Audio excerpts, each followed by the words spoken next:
Assalamualaikum warahmatullahi wabarakatuh. Oke, teman-teman, ketemu lagi dengan channel Mantan IT. Di sini kita akan masuk pada tahap kedua, ya. Pada video part ketiga ini, kita masuk pada tahap kedua, yaitu test and use, pengujian dan pengoperasian, ya. Oke, kita langsung saja pada tahap pertama, ya. Kita harus mengapply tegangan 9 volt pada ini, pada osiloskop digital, ya. Untuk itu saya menggunakan ini, ya, power supply 12 volt, kemudian diseri dengan dioda IN4002 4 buah. Kira-kira tegangannya 2,8 volt dan saya ukur tadi 3 volt. Kita langsung cek saja, ya.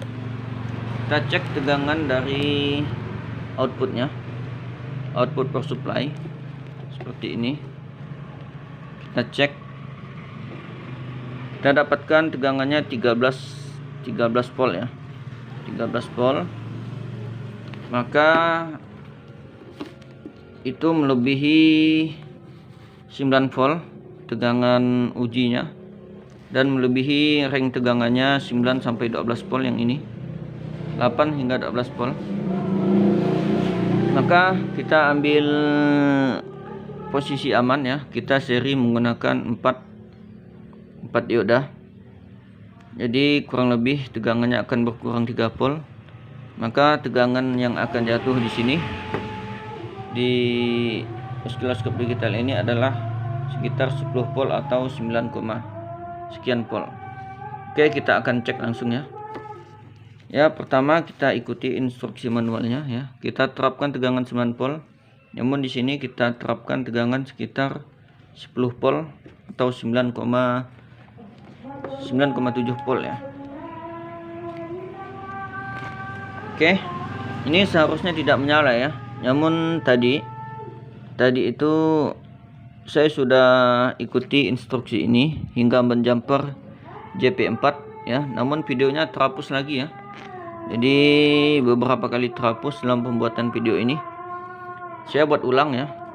Jadi seharusnya ini tidak menyala, ya. Kita terapkan tegangan 9,7 volt, ya. Di sini kita akan cek bahwa tegangan yang jatuh adalah 9,7 volt. Tegangan yang jatuh pada osiloskop atau tegangan yang bekerja pada osiloskop adalah 9,7 volt. Oke, kita lihat. Oke, 9,7 volt, ya. Kemudian pada instruksi manual berikutnya kita cek tegangan pada TP22 yang ini, yaitu IC LM1117. Jika rangkaiannya baik, maka seharusnya tegangannya adalah 3,3 volt, kisaran 3,3 volt pada IC LM1117. Kita akan cek, ya. Di sini pin outnya adalah, ya, yang paling kiri sini, paling bawah ini adalah ground, ini yang tengah adalah output, paling atas itu adalah input, ya. Oke, kita akan cek outputnya. Seharusnya adalah 3,3 volt, ya. Kita lihat multimeternya menunjukkan 3,56 volt, ya. Oke, di sini, ya, teman-teman bisa lihat, ya, 3,56 volt. Oke, setelah seperti itu, selanjutnya kita cabut power supply, ya. Kita cabut. Kemudian JP4 kita shortkan secara permanen. JP4 itu yang ini, ya, ada tulisannya, ya. Ini JP4 kita shortkan menggunakan solder dan sudah saya shortkan sehingga tadi teman-teman bisa melihat ini berkedip, ya, menandakan osiloskop digitalnya sudah bekerja, ya, dan kontrolernya sudah bisa meloading sistemnya, ya. Oke, kita akan coba, ya. Kita ikuti instruksi selanjutnya, ya. Setelah kita shortkan JP4, ya, dengan sebelumnya mengukur tegangan output pada LM1117 adalah 3,3 volt plus minus. Maka kita pasang LCD board ya di sini. Kita pasang ya. Oke, seperti ini. Setelah kita pasang, kita berikan lagi tegangan 9 volt pada osiloskop digital ya.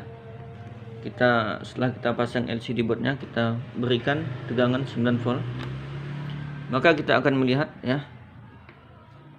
ya tampilan dari osiloskop digital seperti ini. Oke, selanjutnya kita mengecek fungsionalitas dari switch dan ini ya, dari saklar geser dan tombol tekan ini. Oke, kita coba tekan SW4 ya. Kita lihat ini adalah hot ya. Jadi statusnya berubah menjadi hot di sini. Ya. Kemudian kita tekan lagi, dia running. Oke, kemudian kita tekan SW5. Oke, bisa kita lihat ya. Time-nya berubah ini. Mungkin ini adalah time per dip. Kita akan pastikan nanti. Kita cek dia berubah menjadi 0,2. Kita tekan lagi menjadi 0,1. Kita tekan lagi menjadi 50 mikrosekund. Kita tekan terus dia turun ya. Kita tekan SW6 ya, yang bawah ini. Kita lihat ya, time-nya naik ya, 50, 0,1 milisekund, 0,2, 0,5, 1 milisekund, 2 milisekund, 5 milisekund, 10 milisekund, 20 milisekund, 50, 0,1 sekund, 0,2 dan seterusnya. Kita tekan tombol SW7 ya, yang ini. Kita coba tekan tombol reset dulu yang ini ya. Oke, dia langsung booting ulang ya, dia langsung merestart. Ini adalah fungsi dari tombol reset. Kemudian kita akan tekan tombol SW7 ya, yang ini. Kita lihat berubah, kursornya berubah ya, posisi kursornya berubah ya. Kita lihat posisi kursornya berubah. Oke, selanjutnya kita tes saklar geser ini yang SW1. Kita lihat ya, di sini indikatornya berubah menjadi AC, berubah menjadi DC. Kita kembalikan, dia berubah menjadi ground. Kemudian ini SW2 ya, kita tes, kita geser ya, skalanya berubah menjadi 0,5 volt. Kita geser lagi menjadi 50 mV. Oke, kita kembalikan ke asal. Posisinya menjadi 5 volt skalanya. Oke.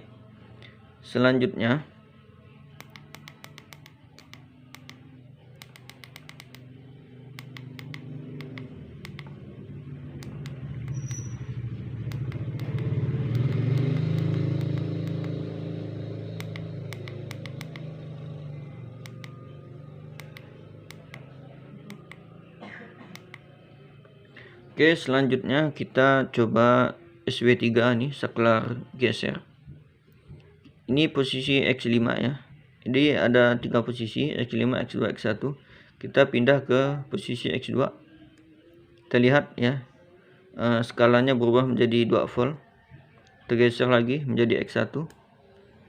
Skalanya berubah menjadi 1 volt ya. Oke. Jadi demikian ya untuk pengetesan pertama. Kita sudah mengetes tombol tekan dan saklar geser dan berfungsi dengan baik. Selanjutnya ini adalah pengoperasian ya. Kita akan menggunakan probe ya, seperti ini. Kita akan cek ya. Oke, pertama kita akan pasang probe-nya atau probenya. Kita pasang ke konektor BNC.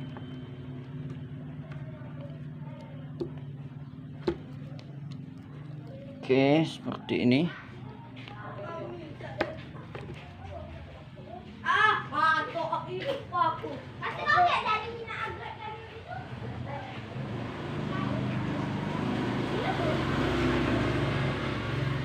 Oke, selanjutnya kita lihat manual instruksinya.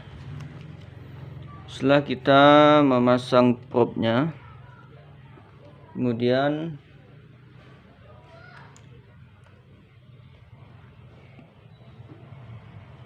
kita tempelkan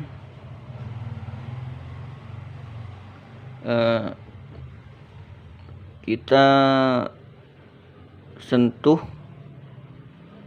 prop yang berwarna merah menggunakan jari, maka kita akan melihat sinyal seperti ini ya. Sinyalnya seperti ini, sinyal yang naik dan turun pada display oscilloscope. Oke, kita akan coba ya. Kita sentuh prop merah dan kita lihat sinyalnya.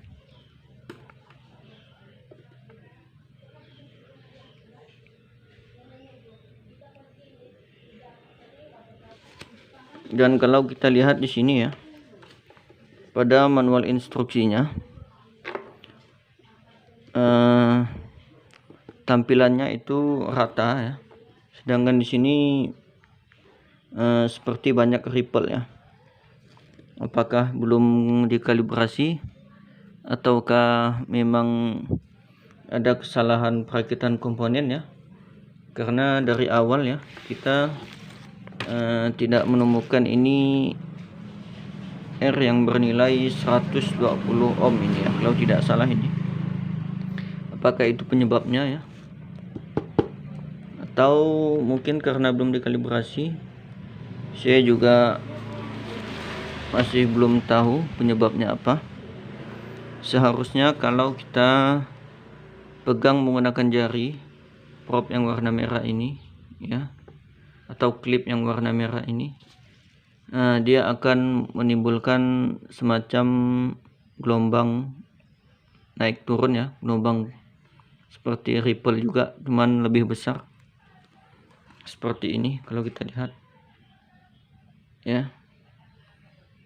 Kalau kita pegang klip warna merah, namun di sini belum kita pegang, ripple-nya sudah banyak, dan ketika kita pegang juga tidak ada perubahan. Kita akan coba mainkan ini ya. Mungkin kita ubah dulu switchnya ke AC atau ke AC ya. Ya, ternyata ada perubahan ya. Jika switch ini berada di posisi AC ya, CPL ini atau SW1 ini ya, tampak riak tegangan ya. Kemudian kalau kita pegang menggunakan jari ya, riaknya menjadi lebih besar ya, atau amplitudo tegangannya menjadi lebih besar. Kita akan coba geser menjadi DC ya. Kita geser menjadi DC, kemudian kita pegang ya, sama ya, ada perubahan juga ya, seperti itu hasilnya. Kita akan coba ubah ini SW2 ke posisi 0,1, posisi 0,1 seperti ini. Kita kembalikan ke posisi 1 volt. Kemudian kita coba ubah ini SW3 ke posisi X2. Oke, kita sentuh. Juga ada perubahan pada amplitudo tegangan. Kita ubah ke X1. Sama ya, ada perubahan. Kemudian kita coba setting ini ya, waktunya kita coba naikkan.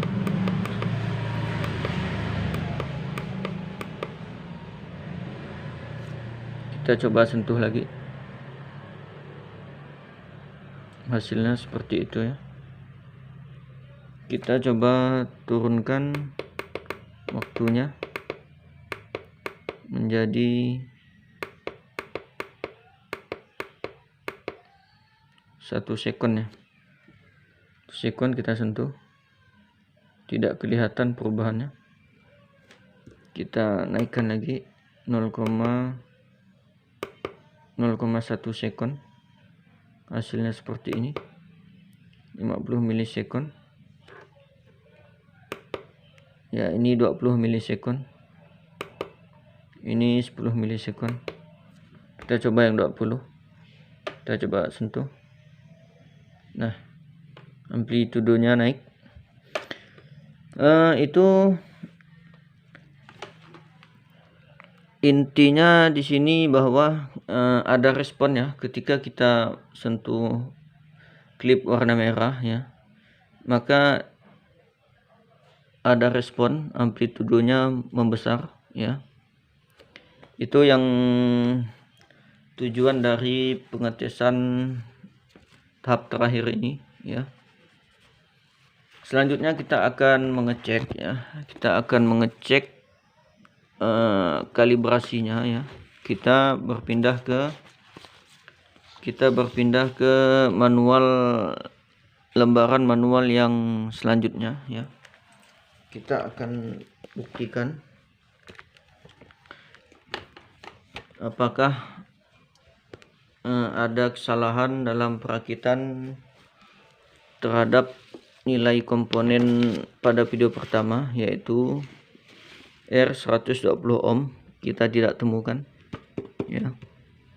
Kalau tidak salah saat itu nilainya bukan 120, mungkin 1200 ya, atau berapa. Nanti bisa kita buka lagi videonya ya. Sekarang kita akan masuk ke tahap kalibrasi ya, untuk memastikan bahwa osiloskop digital ini bisa berfungsi dengan baik ya. Kita akan kalibrasi. Kita mengikuti panduan di sini ya. Probe calibration ya, kalibrasi probe. Oke.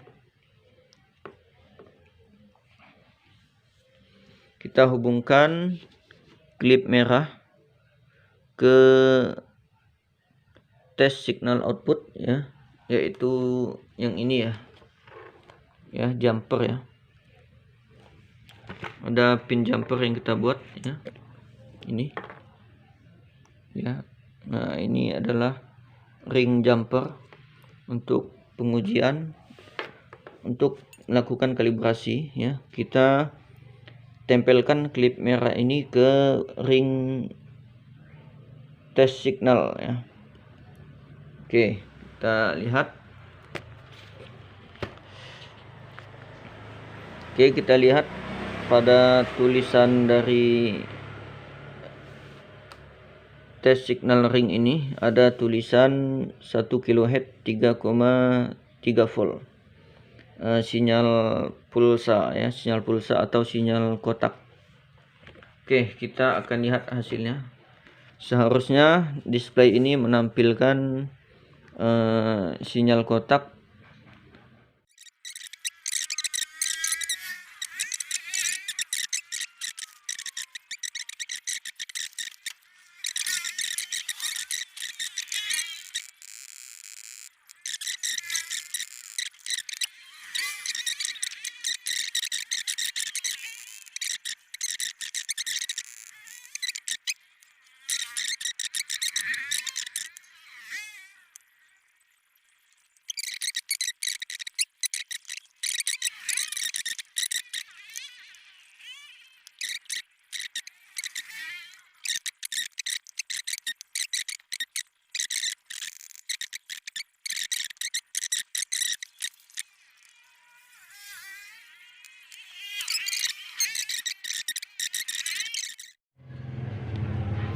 Oke, baik teman-teman. Setelah melakukan beberapa percobaan, melakukan kalibrasi pada ini C4 dan C6 ya, untuk menghasilkan sinyal seperti ini. ya,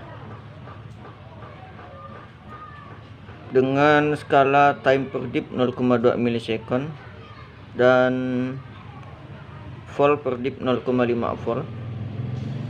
Ternyata tidak bisa menghasilkan sinyal dengan puncak itu yang halus seperti ini, dan juga tidak bisa menampilkan nilai tegangan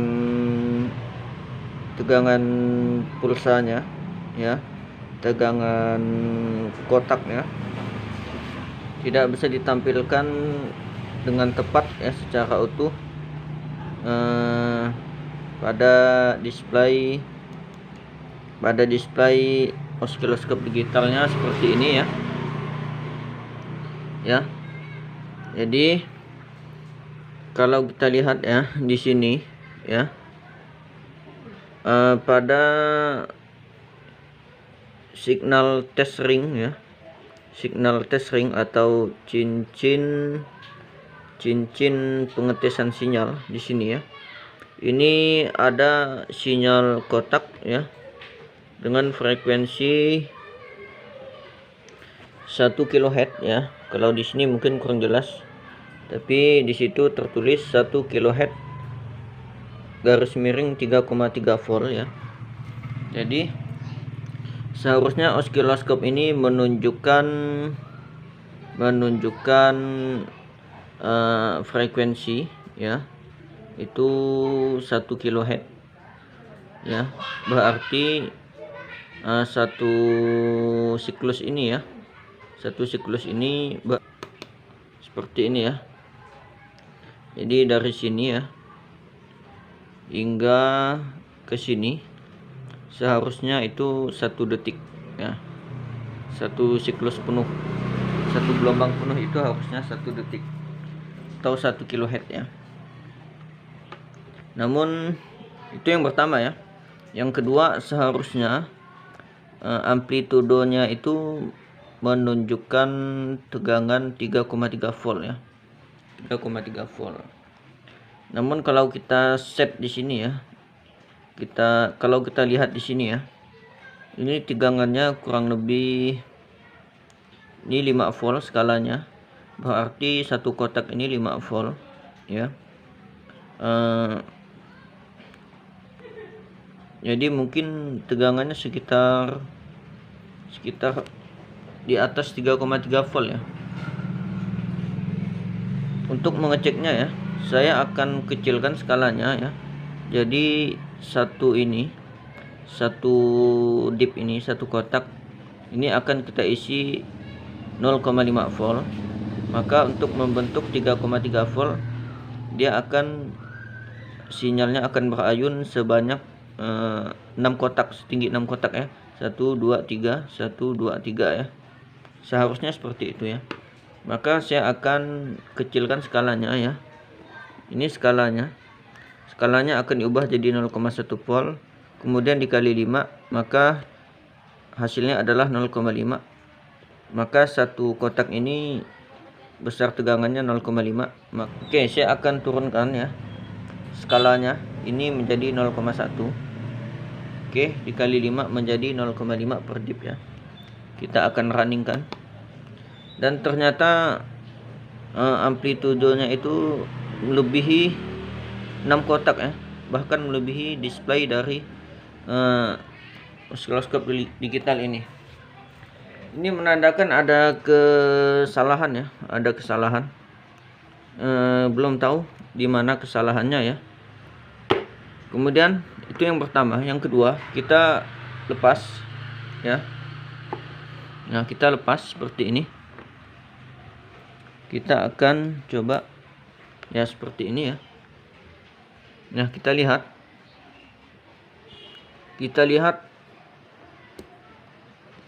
di sini ripple-nya sangat besar ya. Ripple-nya sangat besar. Seharusnya ini seharusnya dia lurus rata ya, tanpa ripple. Jadi dia membentuk sinyal 0 ya. Membentuk sinyal 0 atau lurus ya, garis horizontal. menandakan tidak ada sinyal masuk atau 0 volt. Namun ini ripple-nya sangat tinggi ya, bahkan melebihi 1 dip ya. Mungkin ripple-nya hingga beberapa volt ini, mungkin 5 volt atau lebih ya, kemungkinan.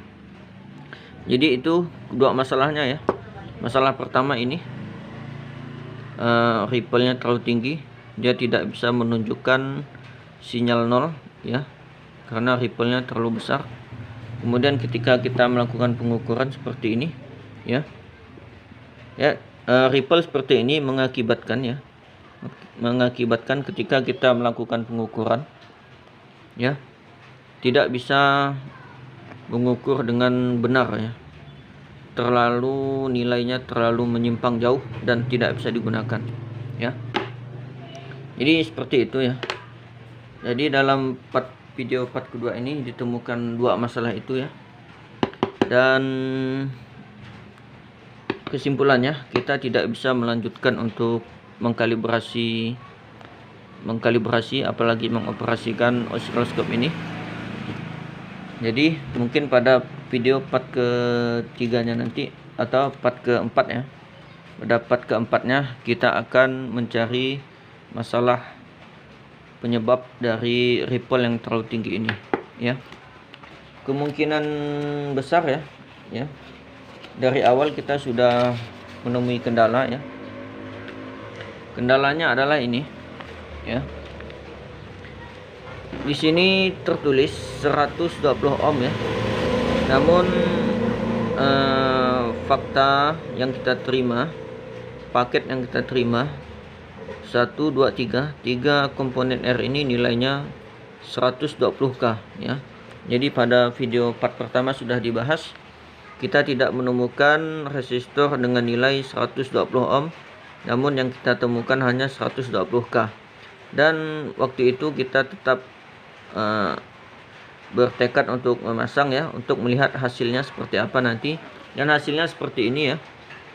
Kita tidak tahu apakah penyebabnya ini, namun kita akan ganti nanti pada video part yang keempat ya. Mudah-mudahan kita akan ganti R8, R12, R13 yang tadinya 120 kilo ohm, kita akan ganti menjadi 120 ohm, dan kita akan lihat hasilnya apakah osiloskop ini dalam keadaan netral dia bisa menunjukkan sinyal 0 atau garis lurus dan tidak ada ripple seperti ini. Oke,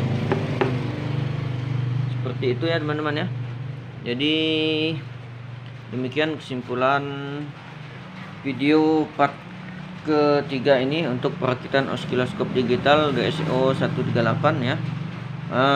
Mudah-mudahan kita bisa lanjutkan pada video part keempat ya, yaitu kita akan mengganti resistor R8, R12, R13 menjadi 120 ohm ya, 120 ohm, dan kita akan lihat hasilnya. Semoga dia bisa berfungsi dengan normal ya. Baik, demikian saja video kali ini teman-teman, semoga bermanfaat ya. Wassalamualaikum warahmatullahi wabarakatuh.